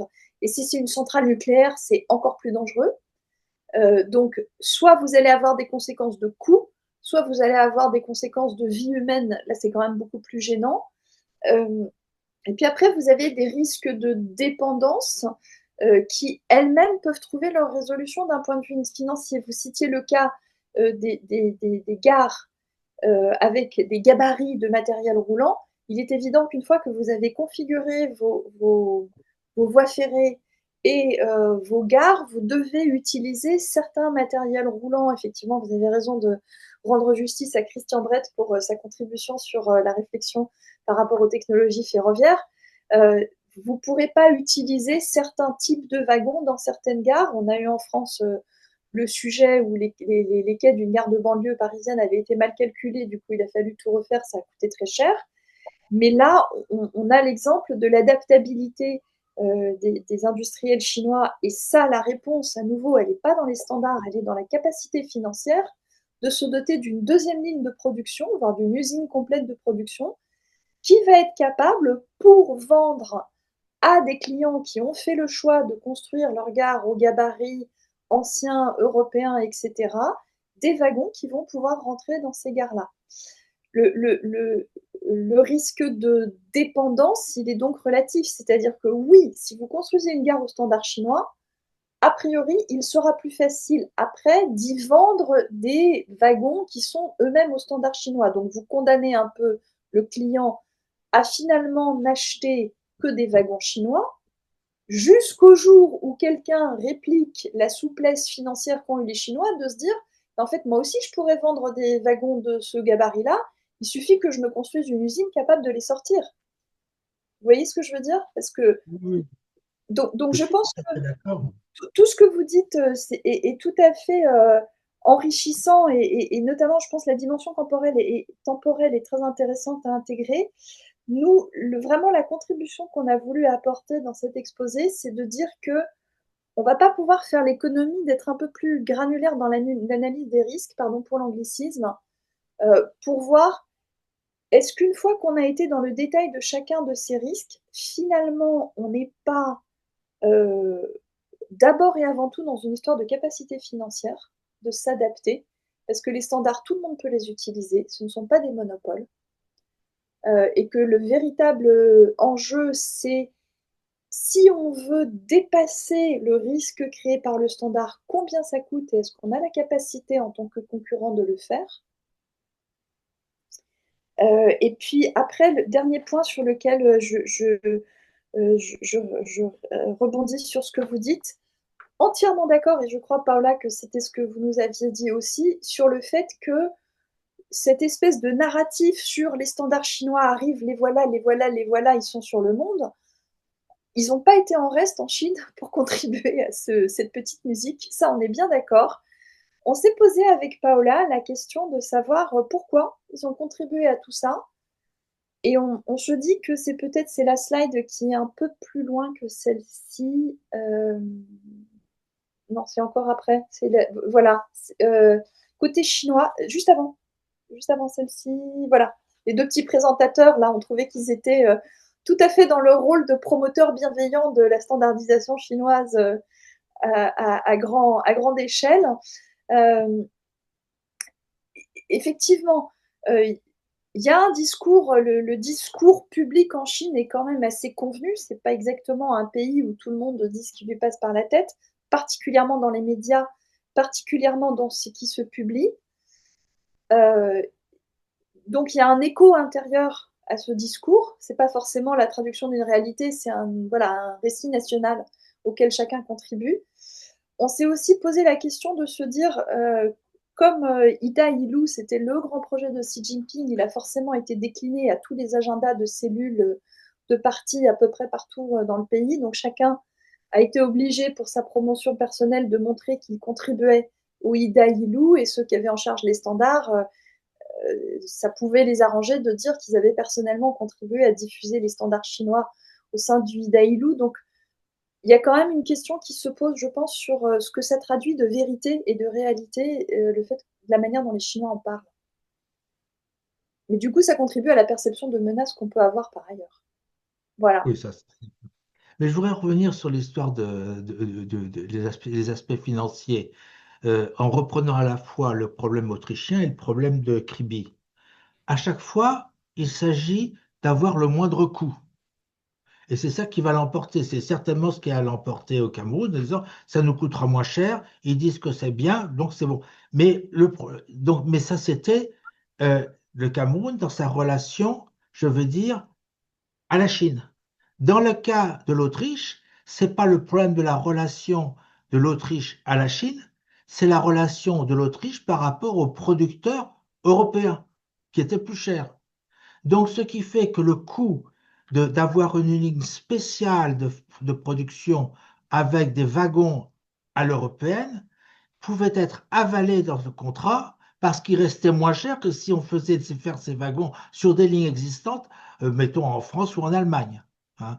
Donc, à chaque fois, c'est une question de fric, mais il n'est pas évident que l'analyse du problème financier puisse se faire de la même façon. Non, tout à fait. Tout à fait. Hein, donc, ouais. Paula, je vous ai peut-être interrompu. Non, pas du tout. Je suis d'accord avec Laure. Je crois qu'elle a bien répondu. S'il y a d'autres questions ou commentaires. Oui, ben, je pense que Xavier doit certainement aussi. Oui, merci. Merci pour la présentation, Laure et Paula. C'était effectivement intéressant. Ça ouvre les chakras, comme on dit. Euh, sur des questions que moi je ne traite pas vraiment. Donc c'est toujours pertinent et intéressant de se projeter un petit peu sur la question des normes ou des standards. Donc j'avais grosso modo quatre questions plus ou moins précises. Donc la première c'était vraiment une question très simple. Est-ce que dans les négociations, euh, dans les relations commerciales entre des entreprises chinoises, publiques notamment, et les autorités camerounaises, ougandaises ou éthiopiennes, est-ce que c'est un argument commercial, les normes chinoises? Est-ce que ces acteurs avancent les normes chinoises comme, d'une manière générale, un argument? À contrario, évidemment, des normes occidentales, états-uniennes, européennes ou indiennes, hein, japonaises, etc. Après, donc, j'avais une autre question qui était peut-être plus précise. Je ne sais pas si vous l'avez étudiée, mais est-ce que la question des normes hybrides vont générer des conséquences sur les assurances? Euh, voilà. Troisième question, c'était en lien avec votre tableau des risques, qui est intéressant. Moi, j'aurais peut-être rajouté dans la partie dépendance, donc le deuxième, je crois, le deuxième point des risques, la dépendance à la maintenance. Ah oui. Oui, La ouais. dépense à la maintenance, à l'entretien, d'une certaine manière. Et puis, dans ce cadre-là, dans ce cas-là, est-ce qu'on a des entreprises, notamment chinoises, mais peut-être d'origine étrangère, qui vont être spécialisées dans cette activité, donc la maintenance, l'entretien, entre guillemets, afférente aux normes chinoises? En gros, est-ce que c'est un marché, quoi? Ou alors, est-ce que c'est tout simplement l'entreprise maître d'ouvrage qui réalise l'entretien, la maintenance à chaque fois? Est-ce qu'il y a une sous-traitance également? Des petites questions autour de la maintenance. Et puis, une question beaucoup plus large. Là, très récemment, on parle des nouvelles réglementations avec le grand marché unifié en Chine pour le 15e plan, l'espace national commun. Est-ce que la question des normes, d'une manière générale ou plus précise, est mentionnée, est intégrée dans cette réflexion gouvernementale chinoise? Pardon, je vais vous faire répéter la dernière question. Je suis pas certaine d'avoir compris. Ouais. En fait, on parle du 15e plan en Chine en ce moment et notamment des nouvelles réglementations sur ce qu'ils appellent un grand marché unifié, un espace national commun, où il y a la volonté en fait d'uniformiser les pratiques en termes de capital, de data, de technologie, de foncier, etc., à la fois entre provinces, mais également d'une manière plus générale au sein de l'État chinois, entre guillemets, d'une manière vraiment nationale. Donc, je ne sais pas si la question des normes est intégré et mentionné et débattu dans ce cadre-là. Alors, je vais peut-être répondre à la dernière question en premier. Pour être honnête avec vous, je n'ai pas exactement suivi les débats qu'il peut y avoir à l'occasion du 15e plan à l'intérieur de la Chine, mais simplement un point, les standards chinois sont des standards nationaux. C'est vraiment ce que traduit Guobia. C'est le standard qui s'applique dans tout le pays. Donc, de toute façon, de manière industrielle, la diversité des pratiques qu'on peut constater en Chine, elle s'attache à une certaine réglementation sur la passation des marchés publics, parce que depuis très longtemps, on constate que les gouvernements provinciaux font absolument ce qu'ils veulent, et c'est des précarés et des baronnies. Ça date pas d'hier, hein, la lutte entre le pouvoir central à Pékin et les espèces de baronnies locales des gouvernements provinciaux qui protègent leurs espaces. Donc l'uniformisation, elle peut peut-être plutôt se passer là-dessus, mais les standards techniques en soi, ce sont des normes nationales, et ça depuis qu'il y a des standards chinois, en fait. Depuis que la Chine a décidé de se doter de standards nationaux, euh, à l'époque impériale, il y avait effectivement des normes locales, mais ça, c'est plus le cas aujourd'hui. Et puis le communisme est passé par là et a uniformisé quand même beaucoup de choses, notamment sur un point de vue industriel. Sur la question de la maintenance, euh, elle ne se pose pas de façon uniforme. Dans les infrastructures, c'est en général effectivement le maître d'ouvrage qui propose après, c'est celui qui propose et qui impose d'ailleurs, parce que ça fait partie de la garantie qu'il offre sur la construction de son ouvrage, qui impose que c'est lui qui effectuera la maintenance. Maintenant, ce qui se passe très fréquemment dans les contrats internationaux, c'est que les clients locaux, et en particulier en Afrique, c'est le cas, impose pour accorder le contrat que la maintenance et donc la connaissance technique des installations sera partagée par l'entreprise constructrice avec des main-d'œuvre et des personnels locaux qui petit à petit ont vocation à prendre le relais des personnels chinois là-dessus, puisque les contrats, il y a la durée de la construction de l'ouvrage, et puis après, il y a la durée de maintenance, et elle est assise sur un contrat qui a une durée finie. Et en général, pendant la durée du contrat, ce qui est prévu, c'est qu'il va y avoir une formation et une intégration des personnels africains, en l'occurrence. C'est ce qui s'est passé pour tous les contrats ferroviaires. Les TGV sont construits, enfin les chemins de fer sont construits par des Chinois, mais si vous regardez un petit peu même ce qu'on voit sans aller lire les contrats de vitrine publique, on voit très bien que le but, c'est de les faire conduire par des conducteurs africains, de former des équipes de maintenance locales. Donc, oui, c'est un marché captif, mais pas pour des mauvaises raisons. La raison pour laquelle la seule personne à pouvoir faire utilement la maintenance d'un ouvrage pendant les premières années, c'est le constructeur, c'est parce que c'est lui qui le connaît, et il est le seul à la connaître, et que transmettre cette connaissance prend du temps. Donc, c'est un marché, mais ce n'est pas un marché captif. Et quand il l'est, c'est pour des raisons de sécurité. Et ça se passe comme ça. Je dirais que la Chine, là-dessus, est assez classique dans sa manière de procéder. Et on a des exemples, pardon. J'ajouterais, en fait, c'est même pas, ça c'était en fait l'exemple dont on pourrait parler, c'est en fait des réseaux ferroviaires ici en Chine, parce que pour construire ce chemin de fer, on a utilisé au début, on avait décidé de diversifier et donc on avait des différents fournisseurs. On avait Alstom, on avait Bombardier, donc on avait les Français, le Japonais, on avait des entreprises différentes. Mais après, en fait, ça a créé problème après parce que chaque entreprise avait son propre façon, ses propres normes aussi, des normes techniques un petit peu différentes. Donc,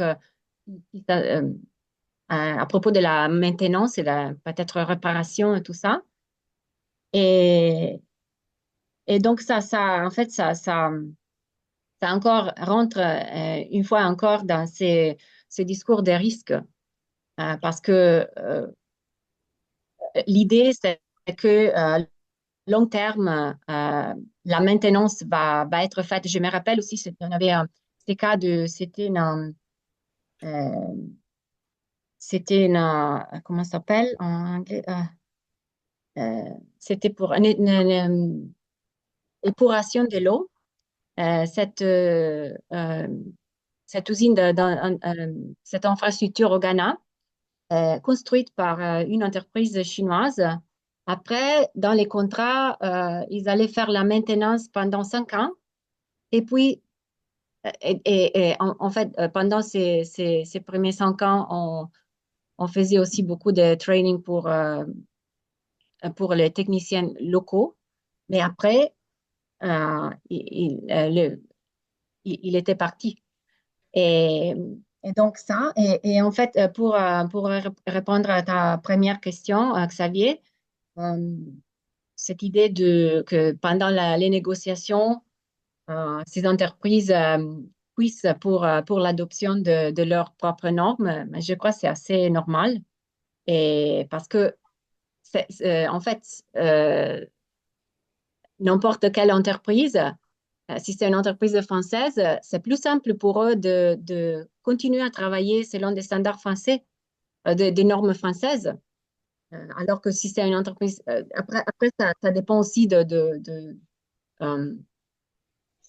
il y a plusieurs, si ce sont des entreprises qui sont dans des marchés internationaux depuis longtemps, en fait, ils travaillent, ils ont une capacité de s'adapter bien. Pour eux, c'est bien plus simple de s'adapter à des normes différentes. Mais normalement, je crois que c'est assez. Je ne sais pas exactement qu'est-ce que s'y passe, qu'est-ce que se passe dans ces négociations, mais j'ai Mais l'impression que peut-être Laure peut. peut-être on peut, pour répondre à la question, Xavier, aussi sur un autre exemple, quand tu demandais est-ce qu'il y a des exemples? Oui, alors en matière d'infrastructure, hein, parce qu'à nouveau, c'est sur des ventes d'équipements, c'est un peu différent. En tout cas, ça peut se négocier différemment. Mais sur les infrastructures, la manière dont les contrats sont structurés, c'est que le maître d'ouvrage qui construit l'infrastructure, il donne évidemment à son client une garantie sur la longévité de l'ouvrage, parce qu'il ne s'agit pas de construire, on peut prendre un exemple sur lequel les Chinois ont une compétence avérée, très développée, c'est par exemple les barrages hydrauliques, puisqu'ils ont eux-mêmes dû faire preuve d'inventivité et ils ont acquis un savoir-faire technologique qui n'a pas d'équivalent aujourd'hui dans la maîtrise de fleuves qui leur ont causé quelques soucis à travers de leur histoire et qu'il a fallu réguler, et la création de barrages dont les capacités de traitement hydraulique sont quand même tout à fait méga par rapport à d'autres références sur la planète. Donc, ils sont très sollicités pour construire des choses sur des fleuves africains qui ont des débits équivalents, qui ont des capacités de nuisance équivalentes.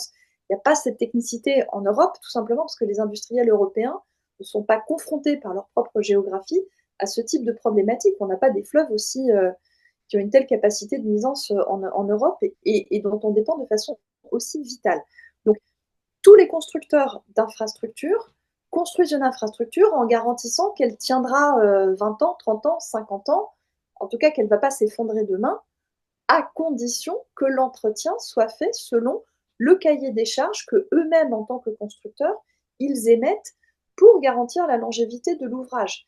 Et le cahier des charges, ils le tiennent et ils le déploient eux-mêmes, c'est-à-dire qu'ils le mettent en pratique à l'occasion de la maintenance, le temps de former des personnels qui ont la capacité d'effectuer la maintenance selon ce cahier des charges. Sinon, la garantie, elle saute, ce qu'aucun client ne veut.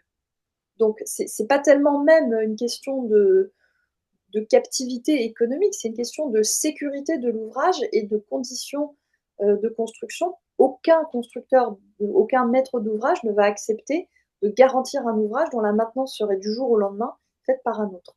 Tout simplement parce que personne d'autre qu'eux n'a la connaissance technique des équipements et du bâtiment et du savoir-faire qui a présidé à la construction.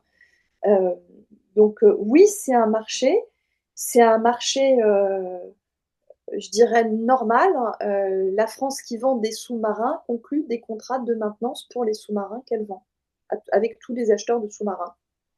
Euh, et on est les seuls à pouvoir le faire, personne d'autre. Et en plus, pour le coup, ça, c'est une compétence qu'on refuse de partager, pour des raisons de sûreté, de secret, de confidentialité de ce qu'il peut y avoir dans la maintenance et ce que ça révèle du sous-marin. Donc, c'est effectivement un marché, mais c'est pas un marché qui serait pas naturel. C'est un marché qui participe principalement d'impératifs de sécurité, voire de confidentialité. Sur la question de est-ce que les normes hybrides vont donner lieu à un débat avec les assurances, en fait, j'ai envie de dire que les normes, elles sont pratiquement toujours hybrides. Parce qu'en fait, une norme ou un standard technique, c'est le résultat d'un aboutissement technologique qui ne se construit pas à partir de rien, il se construit à partir de savoir-faire qui le précède et qui ont été intégrés par tout le monde. Donc, il y a une norme que quelqu'un serait allé sur la planète Mars pour se concevoir tout seul dans son coin et qui reviendrait sans jamais avoir été exposé à l'environnement technologique qui l'entoure, ça n'existe pas. Donc, j'ai pas connaissance, pour moi, de débats par des compagnies d'assurance qui disent je n'assure que si. Enfin, il y a effectivement des compagnies d'assurance qui peuvent dire je n'assure que si c'est construit sur telle ou telle et telle norme que je connais. Mais en général, ça relève d'une combinaison, si vous voulez, du fait que les assureurs acceptent de garantir des risques qu'ils connaissent. Les risques qu'ils connaissent, c'est ceux des entreprises et des marchés des entreprises avec lesquelles ils sont familiers et qui sont capables de les leur décrire et de leur donner quel est le degré de sécurité et de risque et la probabilité de problème qui va avec. Donc c'est plus un marché de, en général, quand vous avez des grands ouvrages d'infrastructure, le maître d'ouvrage, il arrive avec souvent ses financiers, en tout cas c'est le cas des Chinois, et aussi ses assureurs, et après les assureurs se répartissent les risques. Il y a ceux qui assurent les prêts, ceux-là c'est vraiment les financiers, il y a ceux qui assurent les ouvrages et qui les assurent. Souvent d'ailleurs, les assureurs demandent à ce que la maintenance soit faite par le constructeur, sinon ils n'assurent pas. Mais le sujet, à ma connaissance, des discussions avec les assureurs, c'est pas tellement quelles sont les normes qui vont être appliquées, c'est qui va faire. Est-ce que c'est bien celui qui a construit qui va faire la maintenance? Est-ce que c'est bien celui qui a fourni les équipements qui va les garantir pour que je puisse assurer, etc. Et puis sur est-ce que les normes chinoises sont un argument? Je dirais que c'est un débat plus qu'un argument. Les Oui, bien sûr que les industriels américains, je suis sûre que Donald Trump, il en parle des normes chinoises de temps en temps. Euh, En fait, c'est un peu ce que disait la dernière slide. Finalement, peut-être qu'il faut aller au-delà du débat. Les normes chinoises, elles existent parce qu'il y a certaines choses qui sont les seules à faire. Donc les normes, elles existent parce que personne d'autre ne crée de normes. Dans les taxis, les voitures automatiques,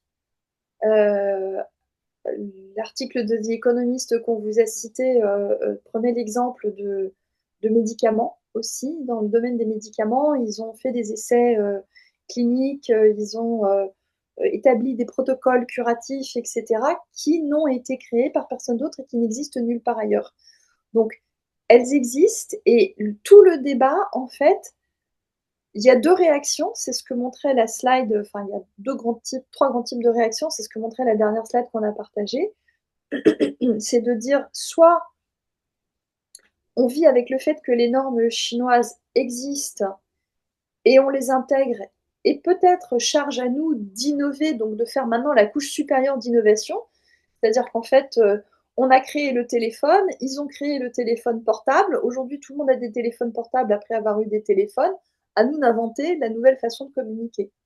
Et est-ce que c'est les Chinois qui vont l'inventer ou les Américains? Ben ça reste à voir, c'est celui qui innovera et qui financera l'innovation. Il y a la fermeture totale, c'est ce qu'essaye de faire M. Trump avec plus ou moins de bonheur.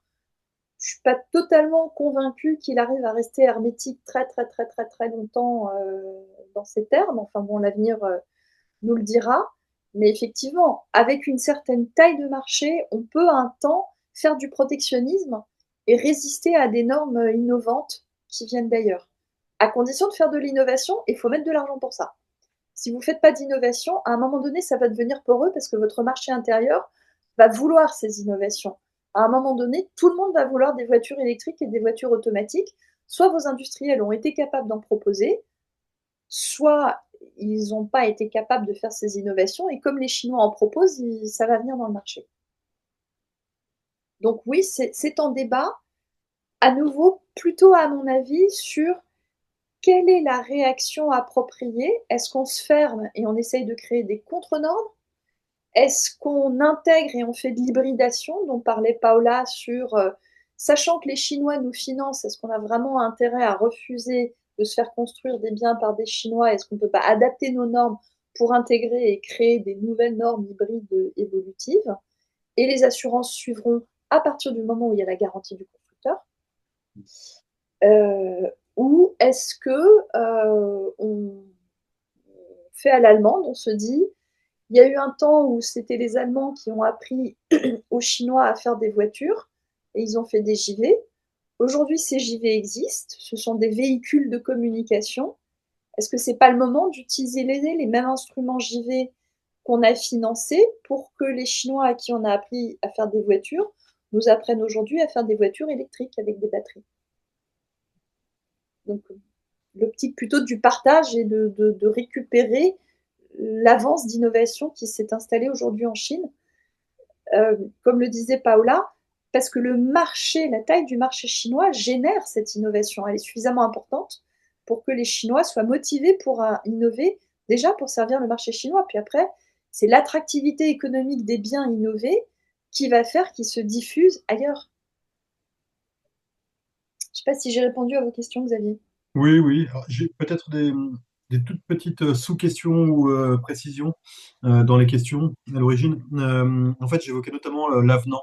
Est-ce que la partie maintenance, entretien génère un avenant ou c'est déjà compris finalement dans le contrat initial? Et après, deux autres points très rapides. Pour la partie hybride, en termes d'assurance, en fait, j'imaginais pour un barrage construit par Sinohydro au Ghana, à Buea ou en Côte d'Ivoire, à Soubré ou ailleurs. La partie turbine, vous voyez une turbine NG par exemple, Alstom, et puis une turbine Sinohydro ou je ne sais quel groupe chinois. Et donc c'était un petit peu le partage des capacités productives ici en termes de turbines qui pourrait éventuellement, théoriquement, générer un problème d'assurance ou de, enfin ouais, d'assurance.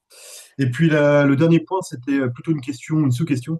Est-ce que vous avez déjà vu des formes de centres de formation finalement in situ en Afrique subsaharienne, au Ghana ou ailleurs, pour former justement des techniciens, éventuellement ingénieurs, mais plutôt techniciens ghanéens, ici en l'occurrence, par le groupe chinois, un groupe d'une certaine taille, j'imagine, comme Huawei ou des grosses compagnies publiques chinoises de construction de BTP.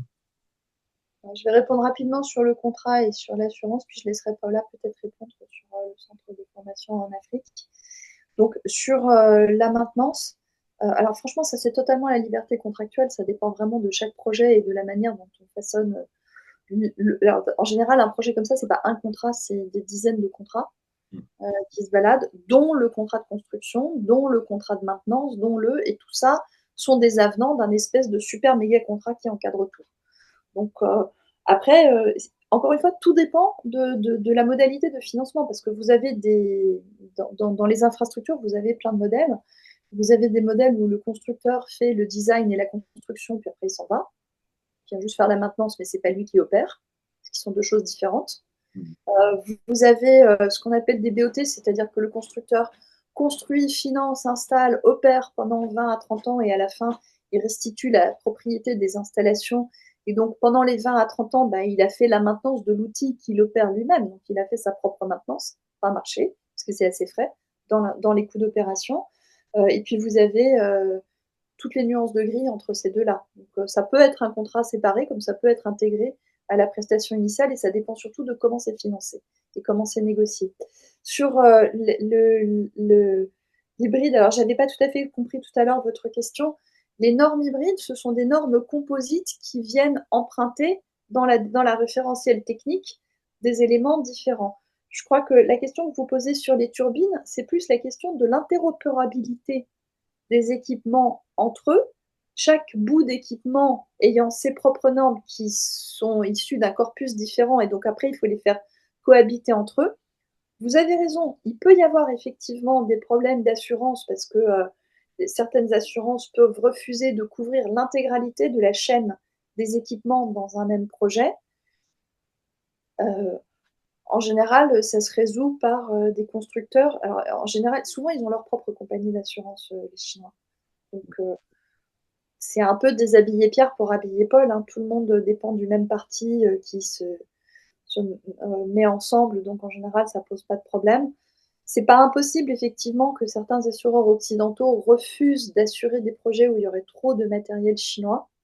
En revanche, j'ai pas vu le cas inverse. C'est-à-dire qu'en général, les assureurs chinois de ces projets assurent, même s'il y a des équipements qui viennent d'équipements occidentaux, parce qu'à partir d'un certain degré de sophistication, que ce soit dans l'aéronautique, que ce soit dans le nucléaire, que ce soit dans un certain nombre d'autres domaines, de toute façon, la chaîne de valeur, elle est internationale.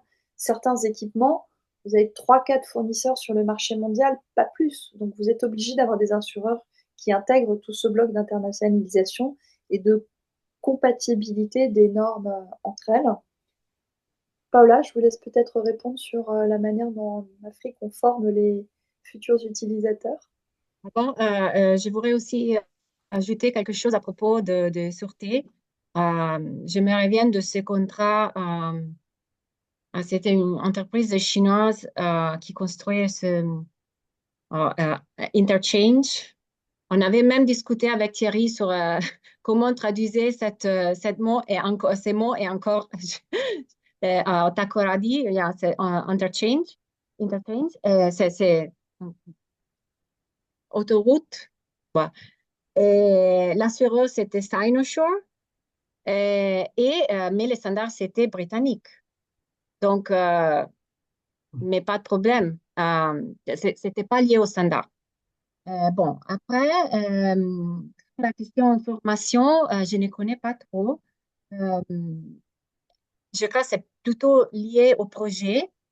Et j'ai vu aussi quelques formations Luban, mais c'était ces séminaires ou même de cette formation aussi technique. C'est plutôt sur, si je rappelle bien, domaine agricole. Mais on a eu déjà plus qu'une, plus d'une, mais j'ai pas, je connais pas trop. Euh, Ok, merci, merci. Oui, je voudrais revenir sur les notions de partage que vous avez évoquées à propos de l'exemple de Mercedes. J'avoue que je suis assez sceptique, hein, parce que, il faut que chacun trouve un bénéfice à ce partage. Lorsque Mercedes s'est installée en Chine, elle s'est installée parce qu'il y avait effectivement des bénéfices évidents à faire sur place. Aujourd'hui, je ne suis pas certain que la Chine puisse trouver des bénéfices à réellement partager avec Mercedes sur un secteur où, pour l'instant, elle assure une certaine domination qui mettra un certain temps avant d'être égalée ou combattue. Bon, d'autre part, il y a aussi quand même des problèmes de système économique assez différents. Vit dans des économies de marché essentiellement. Hein, l'Occident est plutôt une économie de marché, même si Trump tend, bon, d'accord. Hein. La Chine reste une économie de commande. Et dans ces deux types d'économies, le rôle ou le fonctionnement des entreprises reste très différent. Les grandes entreprises chinoises reste sous contrôle étatique, tandis qu'une grande entreprise internationale comme Mercedes peut relativement prendre de la distance par rapport au gouvernement allemand, voire au gouvernement européen s'il existe, etc. Donc on n'a pas le même type d'acteur et je ne sais pas si on peut considérer que on aboutit à une situation réciproque, hein, en ce sens qu'il y a eu euh, Mercedes qui donne et Mercedes qui chercherait à prendre maintenant du savoir. Les circonstances, temporellement, le moment du temps est totalement différent. Hein. La mondialisation d'aujourd'hui ne se compare pas du tout à la mondialisation de l'époque où Mercedes est arrivée. Le comportement des entreprises sont différents. Donc, j'ai des doutes, d'autant plus que si on peut accuser Trump de protectionnisme, je ne pense pas que la Chine soit en reste en la matière. Donc, le transfert des technologies, je pense qu'il est assez limité. Et ce qu'on voit à propos de l'Afrique, en Afrique, on aurait pu espérer qu'il se reproduise en Afrique ce qui s'était produit de l'Europe ou de l'Occident vers la Chine, c'est-à-dire une délocalisation d'un certain nombre d'unités de production et avec indirectement, même si parfois ce n'était pas volontaire, des transferts de technologie et un apprentissage qui se faisait sur place. Bon, on n'a pas eu ça, la Chine a bloqué, a vraiment bloqué le processus, hein, entre autres je crois, c'est dans l'un des derniers plans quinquennaux, c'est expressément noté.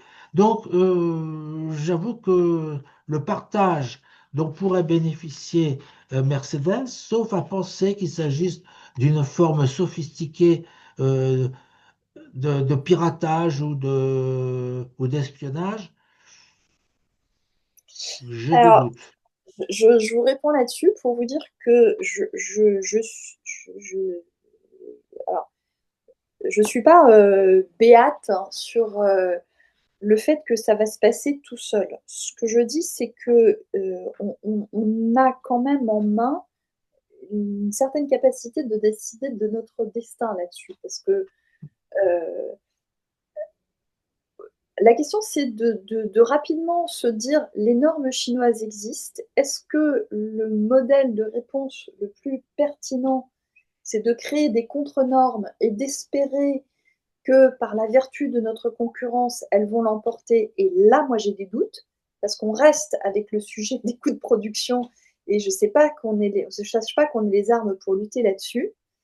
Ou est-ce qu'on se dit, bon, les normes, elles existent, il va falloir trouver les moyens de se les approprier plutôt que de les réinventer de notre côté, parce que le train est déjà passé. Et là où je vous suis, c'est qu'en fait, ça passe par un réalignement complet des facteurs de prise de décision de la part des Occidentaux. Vous le soulignez, et je suis tout à fait d'accord, l'entreprise Mercedes, c'est pas l'entreprise Dongfeng. Elles ne réagissent pas aux mêmes agendas. Elles ont une distance par rapport au pouvoir public, mais est-ce que c'est Mercedes qui met de la distance par rapport aux régulateurs européens, ou est-ce qu'au contraire, il ne faudrait pas que, en l'occurrence, elle aille demander le soutien du régulateur européen pour une certaine forme de protection qui permette d'entraîner cette coopération et ces partages de technologies. Ça ne viendra pas des Chinois tout seuls. Ce que je dis, c'est que les véhicules existent, les JV, elles existent, elles ont été faites, les équipes, elles sont mises en place et industriellement, ça met du temps de mettre en place des équipes qui se parlent et des ingénieurs qui arrivent à travailler ensemble. Et maintenant, il y a peut-être une réponse à apporter qui est une réponse qui doit impliquer les pouvoirs publics pour se donner les moyens que ce partage ait lieu. Mais il n'arrivera pas Mais, tout seul. Ça, je suis d'accord avec vous. mais Simplement, disons que ces normes techniques, est-ce qu'elles sont l'objet de brevets? bah, pas fort. Parce que si elles ne sont pas l'objet de brevets, le problème n'est pas, ce sont pas les normes. C'est ce que l'on va Ah, faire si, de ces ah, normes, si. surtout ce qu'on va faire après. Non, non, non, non, non. Disons, C'est bien. l'exemple que vous preniez tout à l'heure, hein, téléphone fixe, téléphone portable, et après, c'est vraiment là où le problème va se poser. Oui, mais les normes, c'est plusieurs choses. Ça peut être. La norme, c'est un descriptif technique. Oui. Le descriptif technique peut être protégé par un brevet comme il ne peut ne pas C'est ce l'être. que c'est ce que S'il je vous disais. s'il est protégé par un brevet, il est évident qu'il faut qu'on le respecte. Mhm. On a suffisamment reproché aux Chinois de ne pas respecter les brevets. On va pas nous-mêmes, enfin, on pourrait, mais Mhm. on risque de se faire mordre à notre propre jeu. Maintenant, un brevet, ça dure 20 ans. C'est une chose. Donc, euh, il y a des brevets européens. Les Chinois ont appris à utiliser les normes européennes et pas que en faisant du copiage. Parce que vous pouvez copier des sacs Hermès, mais vous ne pouvez pas copier des Airbus. En tout cas, vous avez besoin d'une JV avec Airbus pour produire des Airbus, pour apprendre à faire des Airbus. pour être capable ensuite de faire des comacs. Sinon, ça ne marche pas. Donc, pour moi, le sujet du brevet, c'est quelque chose qu'il faut traiter, mais la question, c'est la détermination de l'attitude de réponse. C'est ça vraiment le sujet. Et si on décide que l'attitude, c'est on ne va pas inventer un autre portable, puisque les Chinois ont déjà inventé le portable, on va concentrer nos capacités innovantes sur qu'est-ce qu'il y a après le portable, peut-être un micro greffé dans les oreilles, je ne sais pas. Et pour ce qui est des portables, on va travailler avec les Chinois pour maîtriser la technologie qui permet de les faire. Maintenant, comment est-ce qu'on convainc les Chinois que c'est une bonne idée de travailler avec nous? Là, ça peut passer par le régulateur européen. Et de la même manière que on a, avec une certaine naïveté, les Occidentaux ont été en Chine construire des usines en se disant on va produire et jamais ça ne sera autre chose qu'un centre de fabrication à bas coût, pour s'apercevoir qu'en fait c'était devenu un centre d'innovation parce qu'on avait très libéralement partagé toute cette technologie.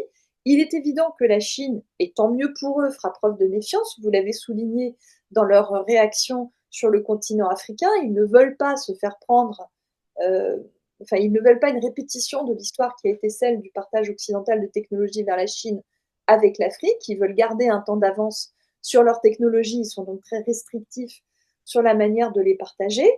On peut dire qu'ils ont appris de nos erreurs, peut-être. Mais la question, c'est vraiment qu'est-ce qu'on a comme argument pour convaincre la Chine que partager, c'est aussi dans son intérêt. On a la taille du marché européen. C'est quand même, maintenant que Trump fait son marché, un vrai déversoir pour les biens chinois. Ça serait dommage de ne pas négocier là-dessus. On a le fait qu'ils sont avancés dans certaines technologies, mais on en a encore qui les intéressent. Et il faut peut-être passer des marchés intelligents là-dessus.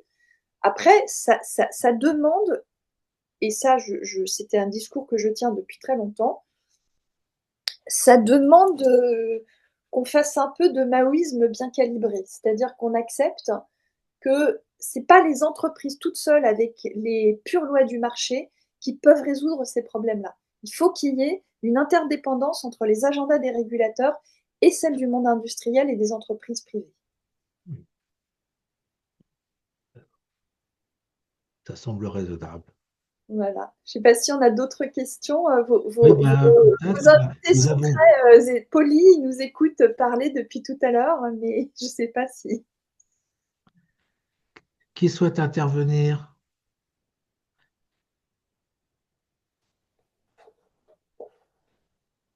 Bon, peut-être qu'on En a fait, été... là, c'est vous qui avez dans le chat, vous avez envoyé standard manchou. Oui, allez-y, je vous en prie. L'expression consacrée, c'est Oui, non, standard. mais monsieur Oui, Aubin, je voudrais dire quelque chose, pardonnez-moi pour mon mauvais français. je vous en prie. Je pars de Milan, en Italie. Je suis un géographe et très intéressant votre intervention et aussi bien la discussion sur le partagé. Et je pense qu'il y a aussi entre la question du partage la, la, la sous-considération de le partenaire. Et alors, vous avez dit que nous, occidentaux, on- la mondialisation et la production en Chine, pour moi, avec une sous-considération de la capacité chinoise d'apprendre et de devenir beaucoup mieux que nous. Mais je pense qu'en Afrique, il y a pour les Chinoises la même considération, de sous-considération de les Africains. Mais la question est très, très grande, très culturelle. Je n'ai pas le temps et la capacité de le dire, mais je pense que aussi il y a un méfie de les Chinoises avec les Africains. Mais c'est pas un méfie de dire ah, les Africains sont bons d'apprendre, mais au contraire. Bon, les Africains jamais sera bon de faire les choses comme nous les Chinoises. sont capables de faire. Je ne sais pas si vous êtes d'accord avec cette considération. Je ne sais pas, Paula, si vous avez... Je crois que même quand on compare, par exemple, produire quelque chose en Chine euh, vis-à-vis produire quelque chose dans un pays africain, mais non, c'est surtout euh, une question d'infrastructure, de coûts, parce que, par exemple, même l'électricité, c'est encore moins cher en Chine quand on fait des comparaisons, hein, par exemple, vis-à-vis. Donc, si on fait si on a une usine, bien sûr que les coûts de l'électricité et avoir une électricité stable, de la stabilité stable, ça, c'est un facteur qui est très important. Je crois que au niveau côté pays africain, on est encore en train vraiment de bien. Je ne crois pas que c'est encore une question de dire c'est qui va innover, mais il faut avoir aussi les instruments pour innover et les infrastructures le soutiennent parce que l'innovation chinoise a été possible parce on a eu plein de choses. On a eu des protectionnismes, comme on disait. Et donc là, bien sûr qu'il faudrait une bonne dose de protectionnisme si on veut développer des marchés nationaux, des industries nationales euh, dans les pays africains. Euh, mais aussi, vraiment, c'est tout un écosystème. C'est pas que, il n'y a pas quelqu'un qui décide d'innover comme ça. C'est vraiment aussi une question d'écosystème, de soutien, de, de, de bénéfices, euh, étatique, mais pas seulement, euh, qui va créer l'innovation. Je ne crois pas que c'est seulement une question euh, des gens, de la créativité des jeunes, mais c'est aussi vraiment avoir les conditions pour innover. Je ne sais pas si Laure, toi, quelque chose d'autre. Oui, moi, je voulais revenir sur la perception chinoise que vous mentionniez, Fabrizio, sur est-ce que les Chinois ont instinctivement une méfiance qu'il leur arrive sur le marché africain, ce qui est arrivé aux Européens et aux Occidentaux sur le marché chinois? Je peux me tromper, mais j'ai quand même l'impression que les Chinois qui sont des grands champions du watch and learn, je pense qu'ils ont quand même sur leur tablette le fait que c'est pas volontairement que les Européens ont partagé en Chine tout ce qu'ils ont partagé comme technologie. C'est-à-dire qu'il y a eu quand même, dans le partage des technologies, il y a eu des parts qui étaient des parts négociées, comprises, vraiment contractuelles, de je vous donne telle part de ma technologie, vous me payez des redevances, ou je vous apprends à faire de la maintenance et c'est du transfert de technologie, voire je localise la fabrication d'une certaine partie de l'infrastructure et des éléments préalables de l'infrastructure, je le fais construire dans des usines en Chine et ça va former une certaine technologie. Euh, il y a eu une partie acceptée par les Européens que les technologies seraient appropriées par les Chinois au fur et à mesure du temps. Et il y a eu une partie qui leur a échappé. C'est vrai pour le nucléaire, c'est un peu plus vrai, un peu moins vrai pour l'aéronautique, mais quand même un peu. Mais ce qui est certain, c'est que entre ce qui relève du bavardage naturel des ingénieurs, parce que les ingénieurs, moi je les connais bien, je négocie des contrats avec eux.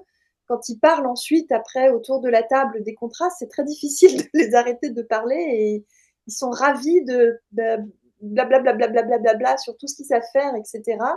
Et ça, c'est du partage qui n'est pas maîtrisé.